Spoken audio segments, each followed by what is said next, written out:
Hi, everybody. It's Justin Gross with Compass Partners. I'm in charge here of a lot of our digital online advertising for our clients. Today, I want to talk briefly about one of Google's main policies for advertisers that they have.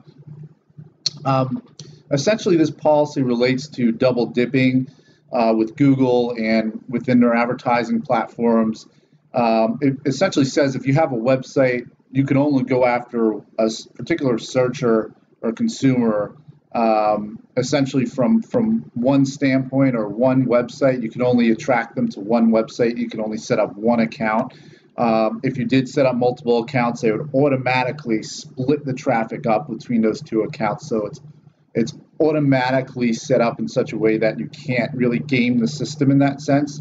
However, if you think about websites like Yelp and Angie's List and other their top 10 service websites and things like that you might see out there, that's where the caveat comes in, because you can jump in and capture additional market share that you might have not otherwise realized if you participate in a third-party effort or third-party website that's branded around. It could be around some other effort. It could be around a community effort. It could be around just, hey, here are the best companies who provide XYZ service or what have you. But basically, by participating in that third-party website, now you're able to capture additional market share because it's on a different domain. And when Google looks at it, they're not seeing two websites that are the same company.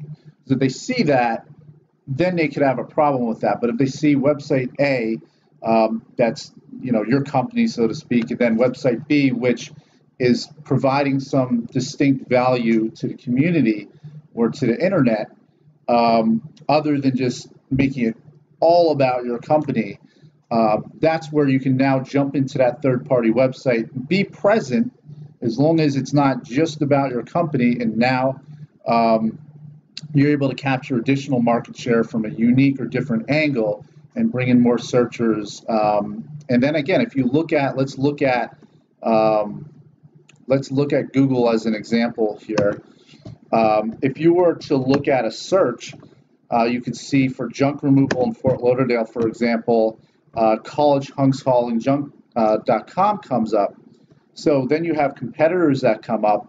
So you wouldn't be able to get collegehunkshaulingJunk.com placed again here in these spots. But if you had an additional website, a third-party website where you were participating in that site, and then that was placed, that would start to push down some of the competition and prevent those searchers from getting bled to your competitors. So again, you're jumping in, you're capturing additional market share that you wouldn't have otherwise realized, particularly if it's for other keywords and other types of searches. Let's, again, using junk hauling as an example. If you were, on a site that focused on moving as opposed to junk removal, the policy kind of works a little bit differently in that sense. So again, it all really depends on,